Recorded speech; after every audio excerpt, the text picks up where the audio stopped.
The news now के जम्मू कश्मीर अब तक प्रोग्राम में एक बार फिर आप सबका हार्दिक स्वागत है। तो चलिए एक बार फिर से इस प्रोग्राम को शुरू करते हैं और नजर डालते हैं कि आज क्या कुछ खास जम्मू कश्मीर में देखने को मिला और क्या रही बड़ी अपडेट्स। तो चलिए प्रोग्राम को शुरू करते हैं, पहली खबर पर आपको लेकर चलते हैं। तो आपको जानकारी दे कि जम्मू कश्मीर की बारामूला सीट से विजयी हुए इंजीनियर रशीद आज लोकसभा के सदस्य के तौर पर शपथ लेते नजर आए। जी हाँ, आपको बता दें कि इंजीनियर रशीद अभी आतंकी फंडिंग मामले में तिहाड़ जेल में बंद हैं और जेल में रहकर ही उन्होंने चुनाव भी लड़ा था। आपको बता दें कि 2 जुलाई को दिल्ली की पटियाला हाउस कोर्ट ने राष्ट्रीय जांच एजेंसी की सहमति के बाद रशीद को पैरोल दी थी। उन्हें अनुमति कुछ शर्तों के साथ दी गई थी, जिसमें मीडिया कर्मियों से बातचीत ना करना भी शामिल था। तो फिलहाल आज इंजीनियर रशीद ने बारामूला सीट से शपथ लोकसभा के सदस्य के रूप में शपथ जो है वो ले ली है। चलिए इसी के साथ अगली खबर पर आपको लेकर चले। तो आपको बता दें कि भारतीय जनता पार्टी प्रदेश कार्यकारिणी की बैठक 5 व 6 जुलाई को बुलाई गई है, यानी कि आज और कल की तारीख की बैठक जो है वो सिलसिला जो है फिलहाल शुरू हो चुका है। इसमें विधानसभा चुनाव को लेकर चर्चा होगी। बैठक में पार्टी के राष्ट्रीय अध्यक्ष जेपी नड्डा भी शामिल होंगे। उनके साथ जम्मू कश्मीर चुनाव प्रभारी जी किशन रेड्डी भी रहेंगे। बैठक में शामिल होने के लिए प्रदेश प्रभारी तरुण चुग जम्मू जो है वो पहुंच चुके हैं। इसी के साथ साथ भारतीय जनता पार्टी नेताओं ने जम्मू हवाई अड्डे पर उनका स्वागत भी आज किया और ये सह प्रभारी आशीष सूद समेत 2000 से अधिक प्रतिनिधि शामिल इस बैठक में जो है वो शामिल होंगे। प्रदेश अध्यक्ष रविंद्र रैना ने बताया कि बैठक में चुनाव की रणनीति के साथ ही भविष्य के कार्यक्रमों पर भी बात की जाएगी। लेकिन आपको बता दें कि बैठक का सिलसिला फिलहाल आज से जो है वो शुरू हो चुका है और कल की तारीख काफी खास है। देखना होगा कि कल की तारीख में जब भारतीय जनता पार्टी में के जो कार्यकर्ताओं के बीच में बैठक होती है, चर्चा होती है, तो क्या कुछ नतीजे सामने आते हैं। चलिए इसी के साथ अगली खबर पर आपको लेकर चले। तो नेशनल कॉन्फ्रेंस की ओर से भी रणनीति बनाई जा रही है। लगातार 2-3 दिनों से अगर हम बात करें तो मीटिंग का सिलसिला जो है कश्मीर घाटी में देखने को मिल पा रहा है और फिर एक बार आज भी मीटिंग का सिलसिला देखने को मिला, जिसमें नेशनल कॉन्फ्रेंस के वरिष्ठ नेता और पूर्व वित्त मंत्री अब्दुल रहीम राठा ने पार्टी मुख्यालय नवाय सुबह में एक बैठक की अध्यक्षता भी की और जिसके चलते उन्होंने मीडिया कर्मियों से बातचीत भी की और उन्होंने बताया कि ये कुल मिलाकर इस बैठक में ये चर्चा की गई कि क्या रणनीति आगामी विधानसभा चुनावों में रहेगी। क्या कुछ कहना था उनका, आइए नजर डालते हैं। मीटिंग जो है वो खत्म भी हो गई और 4 घंटे की इस मीटिंग में हमने उन तमाम इश्यूज को डिस्कस किया जिनका सामना इस वक्त रियासत जम्मू कश्मीर के लोगों को है। डिटेल में हमने बहस की और रास्ता ढूंढने की कोशिश की कि इन इश्यूज को हम कैसे टैकल करेंगे। ये मीटिंग हमारी हो गई। एक बात, इसमें ही हमने सब कुछ फैसला अभी नहीं किया। ये तो एक प्रिलिमिनरी डिस्कशन थी, लेकिन डिस्कशन डिटेल में हो गई। एक बात। दूसरी बात, हमने फैसला किया है कि रियासत जम्मू कश्मीर के लोगों को अगर इस सिलसिले में कोई सुझाव देने हैं, सजेशंस देने हैं, वो दे सकते हैं। हम लिखेंगे बाज़ाब्ता ऑफिशियली अपने वेबसाइट के ज़रिए लोगों को बताएंगे, रिक्वेस्ट करेंगे कि जिस किसी को भी इसके बारे में अपनी राय देनी है वो 1 हफ्ते के अंदर दे सकते हैं, उनको भी कंसिडर किया जाए। ईमेल आईडी, ये ईमेल आईडी के जरिए। 2 बातें। तीसरा फैसला हमने किया कि जो हमारे ऑर्गेनाइजेशनल यूनिट्स हैं मुख्तलिफ डिस्ट्रिक्ट्स के, वहाँ के जो नुमाइंदे हैं उनको भी हम यहाँ मदऊ करेंगे। हमारे जो कॉन्स्टिट्यूंसी इंचार्जेस हैं यहाँ पर कश्मीर में, उनको भी हम मदऊ करेंगे। उसके लिए हमने डेट्स मुकर्रर किए हैं। 10 और 11 तारीख को ये जो ऑर्गेनाइजेशन यूनिट्स के हमारे रिप्रेजेंटेटिव्स हैं वो आएंगे यहाँ पर। हम उनके साथ भी तबादला ख्याल करेंगे कि उनके जहन में क्या सजेशंस है, उसको भी सुनेंगे। चौथी बात जो हमने फैसला किया यहाँ पर कि जो हमारी ट्रेड बॉडीज़ हैं, जो ट्रेड के साथ ताल्लुक़ रखते हैं, उनके भी अपने इश्यूज़ हैं।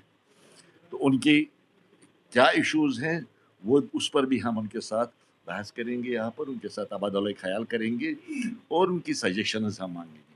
उसके अलावा जो हमारी इंडस्ट्रियल बॉडीज़ हैं यहाँ पर, इंडस्ट्रियल एसोसिएशंस हैं जो इंडस्ट्रीज़ को रिप्रेजेंट करते हैं, उनको भी हमने यहाँ पर मदऊ करने का यहाँ पर फैसला किया है। उनको हम बाज़ाब्ता तौर लिख रहे हैं, उनके साथ हम डेट्स फिक्स करेंगे। तो हमारा मकसद बुनियादी ये है कि ये जो हमारा मैनिफेस्टो है एक इनक्लूसिव मैनिफेस्टो ये बनना चाहिए जिसमें तमाम लोगों के तमाम तबकों की राय शामिल हो। ये हम चाहते हैं और हमारी कोशिश है कि एक कॉम्प्रिहेंसिव डॉक्यूमेंट बने। और हम कोशिश करेंगे अपने रिसोर्स में रह के, विद इन अवर रिसोर्सेज हम कोशिश करेंगे कि लोगों के जो इस वक्त मसाइल हैं उनको हम हल करें। अभी देखिए, हमने मैनिफेस्टो को भी आखिरी शक्ल नहीं दे दी है, लेकिन एक इशू है, बर्निंग इशू, जो हमारे लोग जेलों में सड़ रहे हैं, यहाँ भी हैं और रियासत से बाहर भी हैं, कस्मो पुरसी की हालत में हैं, परेशान हैं। मैंने कल भी कहा था कि इन तमाम केसेस को रिव्यू करना चाहिए गवर्नमेंट ऑफ इंडिया को। अगर कोई कैदी किसी सीरियस ऑफेंस में मुलव्वस, वो तो अलग बात है, उसके खिलाफ भी कानूनी कार्रवाई करनी चाहिए, उसको कोर्ट में पेश किया जाना चाहिए ताकि वो अपनी सफाई दे सके। लेकिन जो सीरियस ऑफेंसेस में मुलव्वस नहीं, उनको छोड़ देना चाहिए। देखिए, आज़ादी जो है, आज़ादी मैंने खुले तौर पर ज़िंदगी बसर करना, हम उसको आज़ादी कहते हैं। ये हर एक का बुनियादी हक है। जो दुनिया में पैदा हुआ उसको आज़ादी से घूमना चाहिए, घूमने दिया जाना चाहिए। अब लोगों में लोग इस वक्त जेल में हमारे नौजवान सड़ रहे हैं, हमारे लिए अच्छी बात नहीं है, किसी कौम के लिए अच्छी बात नहीं है, मुल्क के लिए अच्छी बात नहीं है। उनको बाहर आना चाहिए ताकि वो अपनी ज़िंदगी का सफ़र ठीक तरह से शुरू करें और कंट्रीब्यूट करें समाज के लिए। हम चाहते हैं कि इन केसेस को बहुत जल्द रिव्यू किया जाना चाहिए और हम ये बात ज़ोर देकर कहेंगे अपने मैनिफेस्टो में इंशाल्लाह कि इस सिलसिले में ज़रूरी इक़दाम किए जाने चाहिए। हमने 45 दिन का टाइम हमें मिला है। 45 दिन के अंदर अंदर हम कोशिश करेंगे ये डॉक्यूमेंट हम अपनी पार्टी को पेश करेंगे। तो ये आपने देखा कि नेशनल कॉन्फ्रेंस की ओर से किस तरह से रणनीति बनाई जा रही है और इस मीटिंग में श्रीनगर सीट से जो विजेता रहे मेंबर ऑफ पार्लियामेंट अगा सईदुल्लाह भी शामिल हुए और अगा सईदुल्लाह का साफ तौर पर यह कहना था कि लोकसभा में जीत बिल्कुल मिली है, लेकिन विधानसभा चुनावों के लिए रणनीति एक अच्छे तरीके से बनाई जाएगी। क्या कुछ कहना था अगा सईदुल्लाह का, आइए नजर डालते हैं। बातों पे हुआ कि अगर इलेक्शंस होते हैं और पार्टी इलेक्शंस में पार्टिसिपेट करती है तो इलेक्शंस के लिए क्या इशू रहेंगे, और बात हुई कि सबसे बड़ा मसला जो है हमारा इस रियासत का स्टेटस, इस रियासत की कॉन्स्टिट्यूशनल हैसियत और गारंटीज़ जो हमसे छीनी गई उसकी वापसी के लिए इस इलेक्शन में न सिर्फ बात की जाएगी, इसके ज़रिए अगर कामयाबी मिली उस पर काम भी किया जाएगा। और इसके अलावा हमने लोगों से भी इंटरेक्शन करना शुरू किया है, पार्टी में भी कोलीग से इंटरेक्शन करना शुरू किया है कि अगर इलेक्शंस होते और अगर यहाँ पे हुकूमत बनती है, कौन से ऐसे इश्यूज़ है, डेली इश्यूज़ है जिनको एड्रेस करने की ज़रूरत है इस मैनिफेस्टो में, और फिर मैनिफेस्टो में एड्रेस करके गवर्नमेंट के ज़रिए उनको इम्प्लीमेंट किया जाए।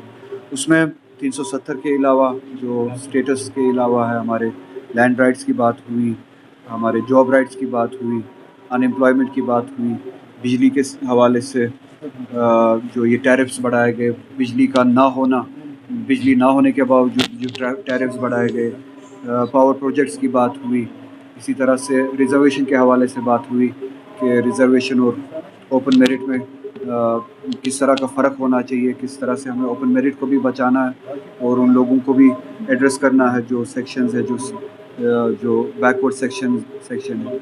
इसी तरह से टूरिज़म के हवाले से बात हुई, एम्प्लॉयमेंट के साथ साथ एजुकेशन सेक्टर पे बात हुई, हेल्थ केयर के हवाले से बात हुई और सिटीज़ के डेवलपमेंट के हवाले से बात हुई, टाउन्स के हवाले से बात हुई।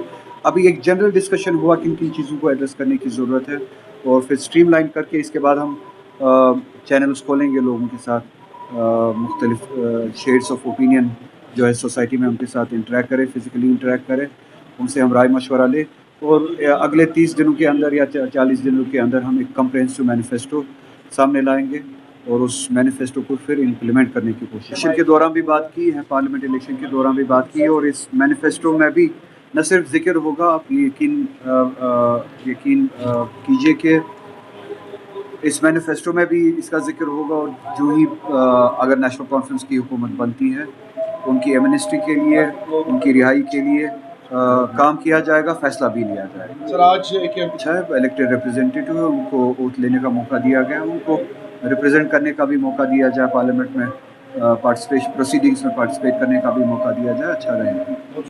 चलिए अगली खबर पर आपको लेकर चले तो आपको बता दें कि जम्मू कश्मीर साइबर पुलिस ने अमरनाथ यात्रा और माता वैष्णो देवी कुछ तीर्थ यात्रियों को हेलीकॉप्टर टिकटों की फर्जी ऑनलाइन बिक्री के खिलाफ आज आम जनों में जो है जागरूकता फैलाते हुए ये कहा कि आप अलर्ट मोड पर आ जाइए। जी हाँ, पुलिस ने साफ तौर पर कहा कि हेलीकॉप्टर की टिकट की बुकिंग के लिए आधिकारिक वेबसाइट पर ही आप जाएं। जम्मू साइबर सेल पुलिस द्वारा जारी सोशल मीडिया एडवाइजरी में ये चीज कही गई, जिसमें यह कहा गया कि जालसाज कई वेबसाइट्स पर श्री माता वैष्णो देवी तीर्थ यात्रा और अमरनाथ यात्रा के लिए ऑनलाइन हेलीकॉप्टर टिकटों का फर्जी विज्ञापन कर रहे हैं। टिकट बुक करते समय किसी को भी वेबसाइट्स की प्रामाणिकता की ठीक से जांच करनी आपको बेहद जरूरी हो जाता है और साथ ही साथ ये भी कहा गया है कि प्रामाणिक स्रोतों से ही टिकट आप बुक करवाएं तो ज्यादा बेहतर रहेगा। वहीं इस एडवाइजरी में ये भी आगे लिखा गया कि अगर आपको कोई दिक्कत आती है, कोई प्रश्न पूछना है या फिर साइबर अपराध की रिपोर्ट आपको करनी है तो आप 1930 पर फोन करें या फिर आप ऑफिशियल वेबसाइट www.cybercrime.government.in पर जाकर ऑनलाइन अपनी शिकायत दर्ज करवा सकते हैं। चलिए इसी के साथ अगली खबर पर आपको लेकर चलते हैं तो आपको बता दें national board of examination in medical sciences ने नीट पीजी की नई एग्जाम डेट का नोटिस जारी कर दिया है। जी हाँ, आपको बता दें कि लगातार नीट पीजी एग्जाम की अगर हम बात करें तो ये एग्जाम पहले होना था, फिर इसे पोस्टपोन किया गया, तो अब लगातार इंतजार था तारीखों का। तो आपको बता दें कि एग्जाम डेट का नोटिस जो है वो जारी हो चुका है NBEMS की ओर से। और वहीं आपको बता दें कि ये परीक्षा अब 11 अगस्त 2024 को आयोजित की जाएगी। परीक्षा 2 शिफ्ट में आयोजित की जाएगी। SP और प्रोटोकॉल की समीक्षा के बाद नीट पीजी की नई तारीख का ऐलान किया गया है और 2 शिफ्ट में आयोजित होने वाले नीट पीजी एग्जाम से संबंधित अधिक जानकारी जल्द से जल्द बोर्ड की आधिकारिक वेबसाइट netboard.edu.in पर दी जाएगी।